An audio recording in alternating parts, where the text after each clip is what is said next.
Well, howdy folks. Jim coming at you again. A little overcast today, January 1-1. A couple of days after Mom's birthday. She would have been 76. Miss you, Mommy. Anyway, want to talk to you about war a little bit. I just read a book by Smedley Butler. It's a small book. It's called War's a Racket. Can't remember when he wrote it.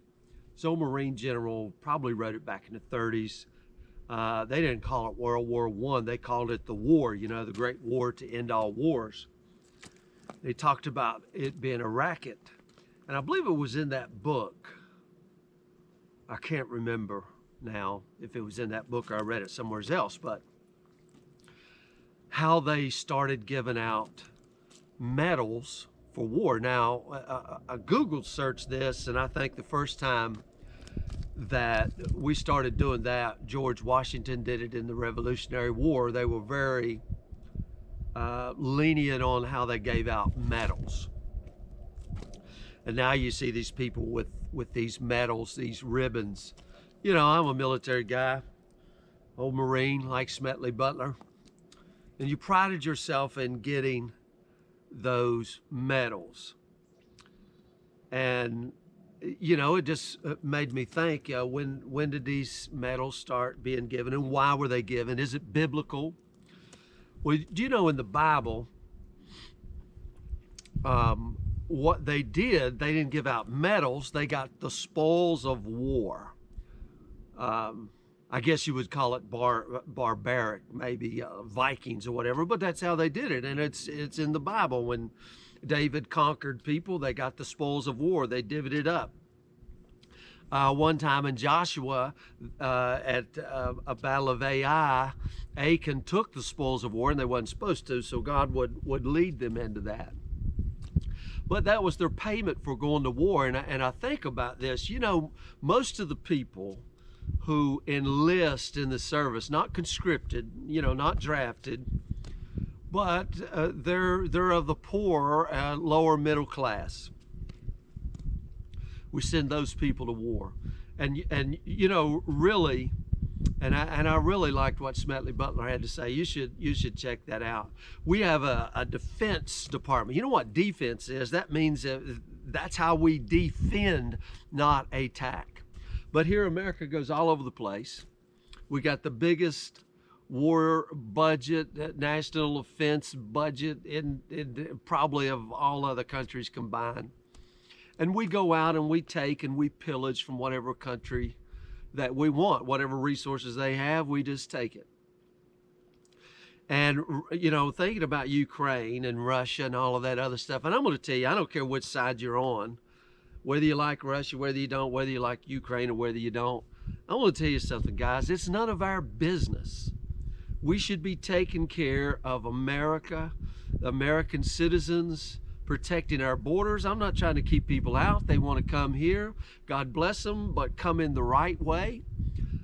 We should be taking care of our inner cities. Look at the drug addicts we have, alcoholism, broken homes, school systems corrupt, but yet we will send these people off to war, or we'll pay for a proxy war like we don't care.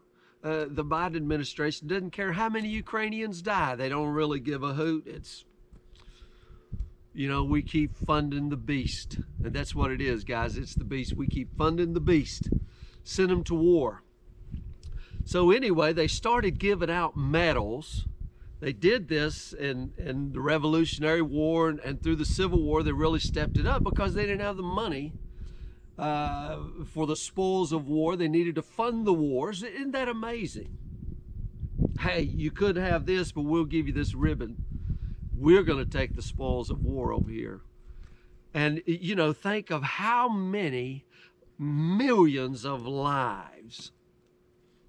You know, I'm not sure how many we lost in Vietnam. What, 500,000, 300,000 in Vietnam? Shouldn't even been there. How many did we lose in World War II?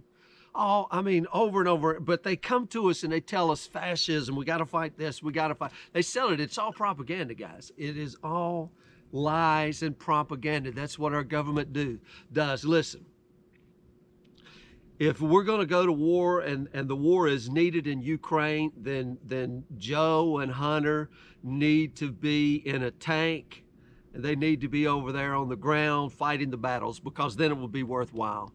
Otherwise, why do you have the audacity to send some other mother's children or allow some other country's mother's children to die in a war that means nothing to us? It means nothing. So it's all lies, it's all propaganda. I just wanted to share that with you. And I want to read you some verses here out of Deuteronomy. And I know we're not under the law. I got to put my other specs on. You know, when you get old, you got to have your glasses on your nose like this. Let me read. I'm going to read this out of the Message Bible. I just want you to get this. And the heading here says, Laws Concerning Warfare. Now think about this. God has given us some wonderful instructions here. When you go to war against your enemy, and you see horses and chariots, and soldiers far outnumbering you, do not recoil in fear of them. God, your God, who brought you up out of Egypt, is with you. When the battle is about to begin, let the priests come forward and speak to the troops. Let the priests come forward and speak to the troops. He'll say, attention, Israel. In a few minutes, you're going to do battle with your enemies. Don't waver in resolve. Don't fear. Don't hesitate. Don't panic. God, your God, is right there with you, fighting with you against your enemies, fighting to win. I think Bob Dylan is God on their side. It's God on our side, Bob Dylan song from the 60s. Then let the officers step up and speak to the troops. Is there a man here who has built a new house, but hasn't yet dedicated it?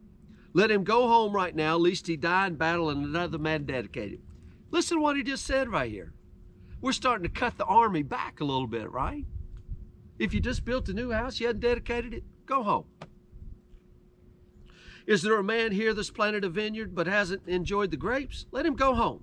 Lest he die in a battle and another man enjoy the grapes. You just planted your garden? Go home. Now think about this. I mean, this is telling you that, sometimes there's a cause to fight. Sometimes there's a time to go home and dedicate your house. Is there a man here engaged to marry who hasn't yet taken his wife? Let him go home right now, lest he die in battle, another man take her. You just got married? I think the way it was, if you just got married, you go home and spend a year with your new wife. Think about these things. The officers will then continue. Now listen to this. And is there a man here who is wavering in resolve and afraid? Let him go home right now so that he doesn't infect the other fellows with his timidity and cowardly spirit. If you're afraid, go home. Let's see, if you just built a new house, go home. If you just got married, go home. You just planted a vineyard, go home. If you're scared, go home. Man, we're cutting our troops way down here, which we don't need a lot. Why? Because God, your God, is with you to fight your enemies. So I don't think we need all of this big budget. I looked a few minutes ago how much money we have sent to Ukraine since this fiasco started. $105 billion. $105 billion. How many lives are lost? Countless. Stupid. It's stupid. We got no business being over that. Hey guys, I'm a former Marine. You know, once a Marine, always a Marine.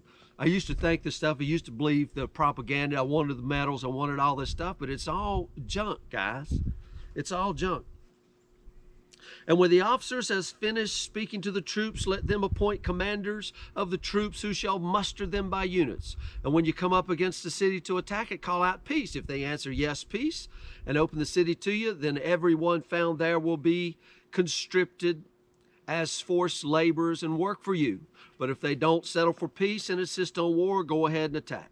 God, your God, will give them to you. Kill all the men with your swords. But don't kill the women and the children and animals. Everything inside the town you can take as plunder for you to use and eat. God, your God, gives it to you.